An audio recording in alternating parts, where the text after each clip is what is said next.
ഞാനവിടെ ജഗതിയിലെ സ്ഥാനാർത്ഥിയായിട്ട് നിൽക്കുകയാണ്.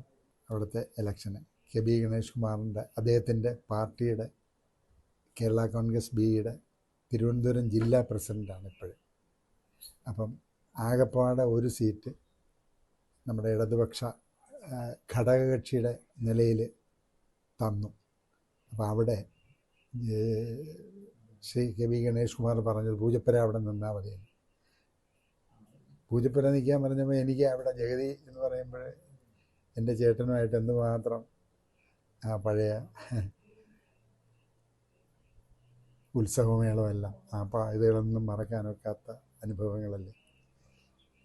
അതിൽ പാട്ടൊക്കെ ഓർമ്മയുണ്ട്, ഉത്സവമേളത്തിലെ പാട്ടൊക്കെ.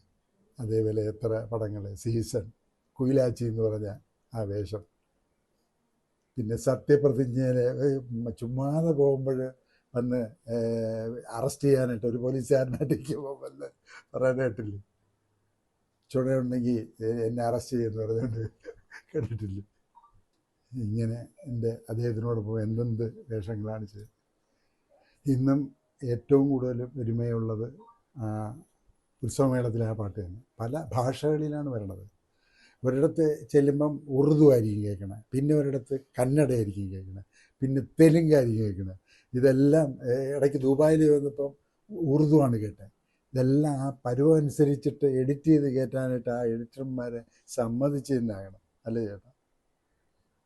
അതേപോലെ പത്മരാജൻ സാറ് നമ്മളെ ഇന്നലെ എന്ന് പറഞ്ഞ ആ സിനിമ ചെയ്തുകൊണ്ടിരുന്നപ്പോൾ ഞാനല്ലേ അന്ന് അസിസ്റ്റൻ്റായിട്ട് നിൽക്കുന്നത്.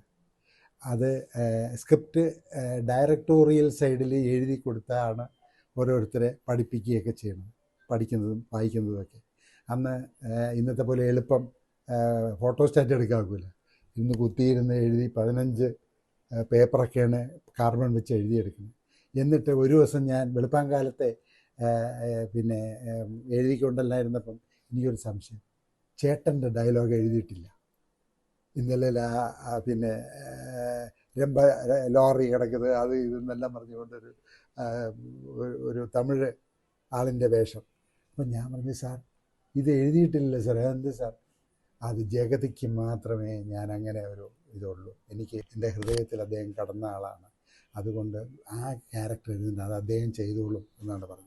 അതേസമയം മമ്മൂക്കയ്ക്കും എല്ലാം പിന്നെ ഒരിക്കൽ ഇത് മാറിപ്പറഞ്ഞപ്പോൾ അത് പറഞ്ഞു, വേണ്ട മമ്മൂട്ടി, ഞാൻ കഷ്ടപ്പെട്ട് ബുദ്ധിമുട്ടി ഉറക്കമണിയിട്ട് ഇരുന്ന് എഴുതുന്ന ഇതാണ്, അതിലുള്ളതുപോലെ പറഞ്ഞാൽ മതി.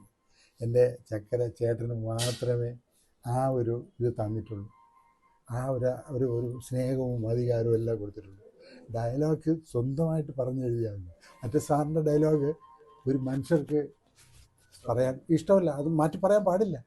കാരണം അദ്ദേഹം വെളുപ്പാങ്കാലത്തൊക്കെ ഇരുന്ന് എഴുതുന്ന ഇതാണ്. അത് മമ്മൂക്കയോട് വളരെ വ്യക്തമായിട്ട് പറഞ്ഞു. മമ്മൂക്കയ്ക്ക് അല്പം ഒരു വിഷമവും വരികയും ചെയ്തു. പിന്നെ മോഹൻലാൽജിയായിട്ട് ഏറ്റവും നല്ല അടുത്ത് അത് വേറെ അത് വേറെ. ആ സീസൺ സമയത്തൊക്കെ എന്നെയും കൊണ്ട് പോകും. കുയിലാച്ചി എന്ന് പറഞ്ഞ ഒരു കണ്ണാടിയെല്ലാം വെച്ച്, സോഡാ കുപ്പി പോലുള്ള ഒരു അടപ്പുള്ള കണ്ണാടിയൊക്കെ വെച്ച് അങ്ങനെ കടലിൻ്റെ കരയിലൂടെ അങ്ങ് നടക്കുന്നതാണ്. എന്നിട്ട് ഞങ്ങൾ കുറേ 3-4 പേര് നിന്ന് ബസ്സിനെ ആക്രമിച്ചിട്ട് കൊണ്ടുപോയിക്കോന്ന് പറയും. മറ്റേ ഇവരെ കയറ്റിവിടുന്നത്.